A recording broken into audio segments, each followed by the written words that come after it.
Hey, so I'm going to describe how to do a FaceTime interview for alternative assignment number 2. So I didn't tell my mom, but I got her on the phone. Hey, Mom, could I do an interview with you really quick? She doesn't look super. She doesn't look super busy. She's just kind of That's chilling right. in the living Yeah. room. Okay, Okay. so I would students. I would probably um, give a little heads up to the person, ask if it's a good time for them, ask if they have 5 minutes, and then just kind of go through the guide and ask them these questions. So, mom, Mama Hivnen here. Uh, we start with a little small talk. What are you up to today, Mom? Oh, we had lunch, and then I flopped here on the couch for a little bit, and I was just thinking about having my project proceed, and am at a point where I don't know the next step, so I'm thinking about it. But I was probably going to fall asleep Oh, thinking about it. yeah. Well, a little cat nap never hurt anyone. Okay. That's right. Okay. Cool. Well, I wish the sun had come out, but it hasn't yet. Yeah. So, Until then. okay, then start. Ask them. Say, hey, I just want to know a little bit more about your history, your life related to music. So, Mom isn't even a musician per se, but she is a music appreciator, and music has shaped her life, as has most people with a few decades on them. So, let's start with your earliest memories of music.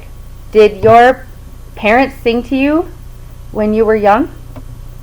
Uh, they didn't.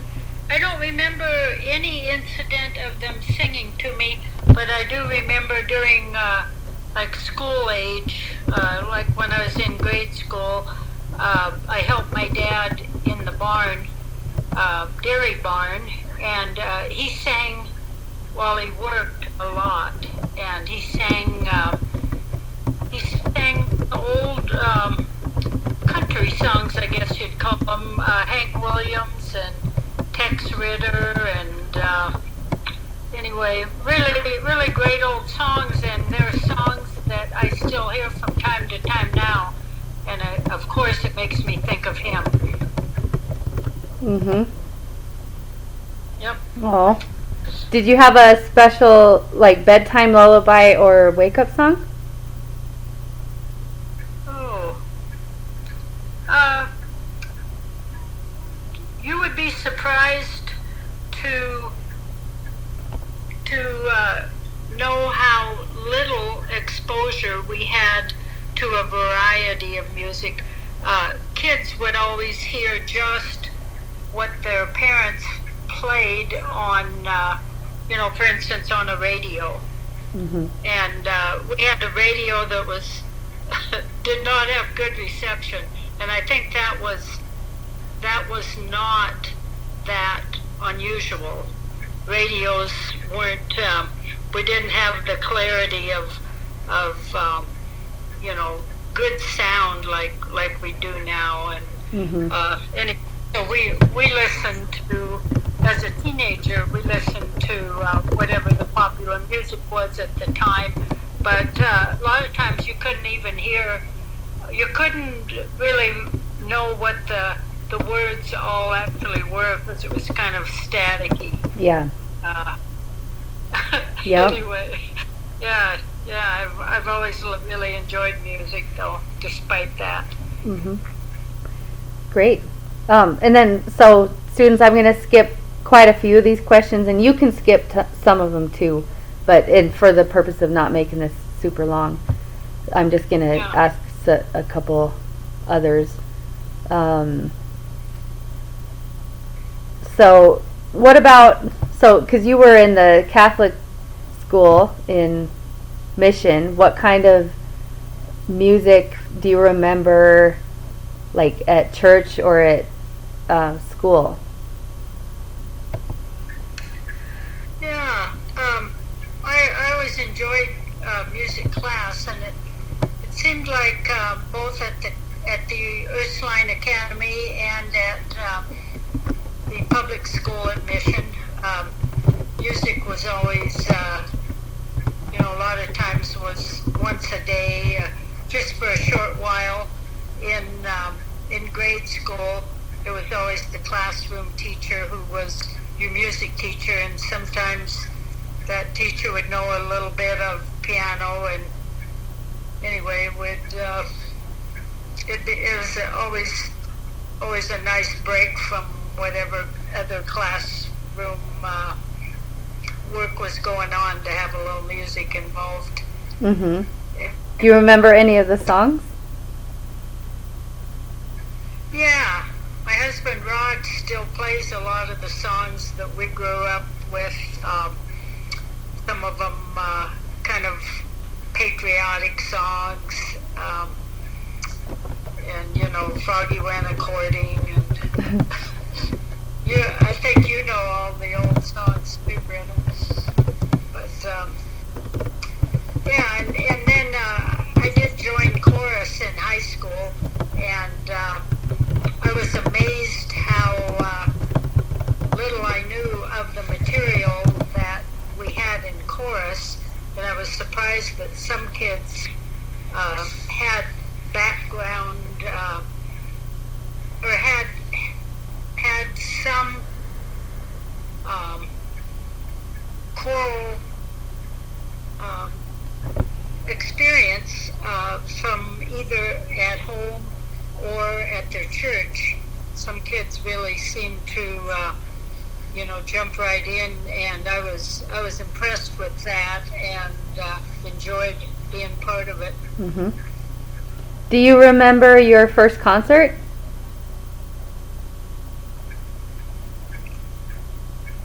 I really don't. I don't remember concerts. Mhm. Oh, yeah.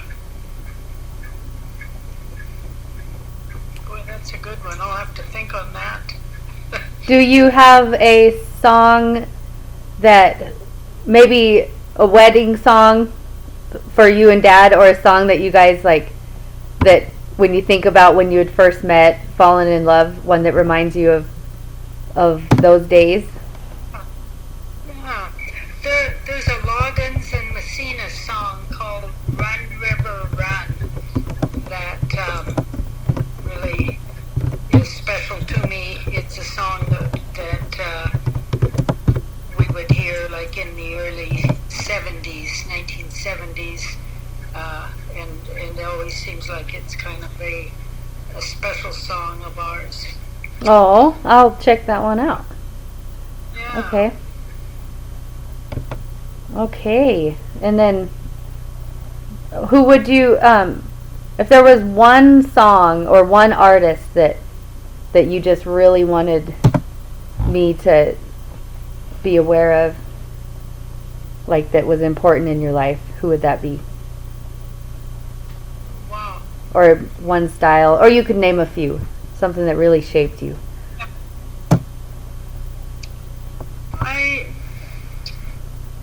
Really shaped me. Wow. No, I can't think of any song in particular. I like Van Morrison and Lyle Lovett and Iris DeMent Mhm. and Nora Jones. Yep. There's Great style. dozens of artists. I like Mark Knopfler of Dire Straits. Mhm. Cool. Okay, I got a lot of good music written down there.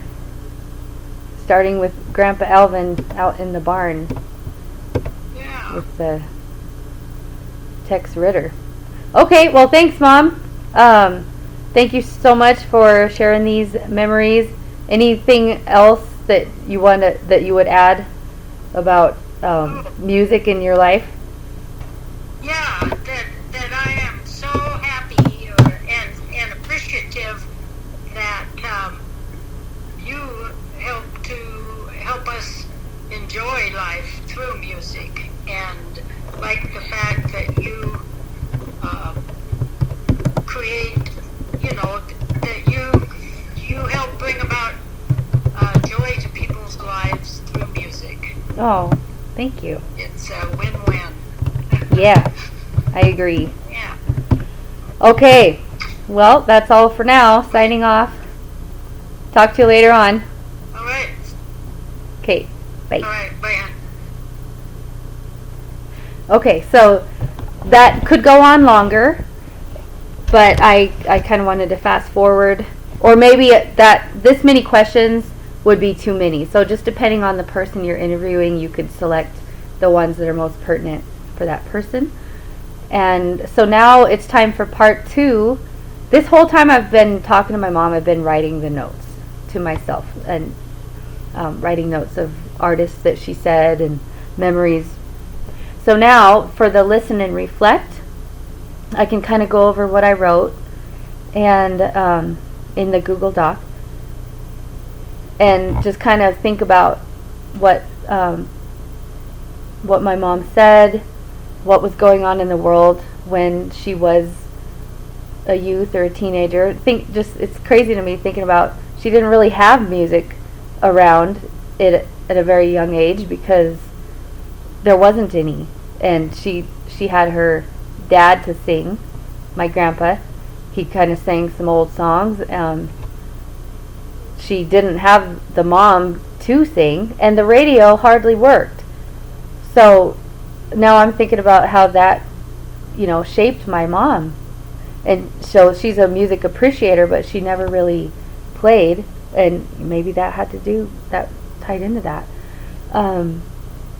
And then, so now I'm thinking about how her music contrasts to my favorites, and how my musical experience compared to hers, quite a bit different. The opportunities that my mom and dad were able to give me was different than she had. So now, part 3, I'm going to respond to what I learned and heard. And so for that, these things I've been saying out loud, I would put into a well-written 2 to 3 paragraphs, organizing first the highlights of what she said in the interview, and then formulating my thoughts and response to that in another paragraph. And then you can email that to me.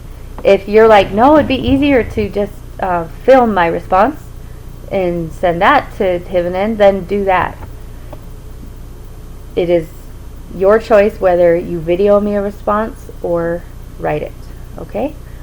So I hope that this is rewarding for you and the person that you interview, and I don't want it to be a chore. I want it to be another way to connect with somebody in this time when there's not a lot of connecting going on. Bye for now.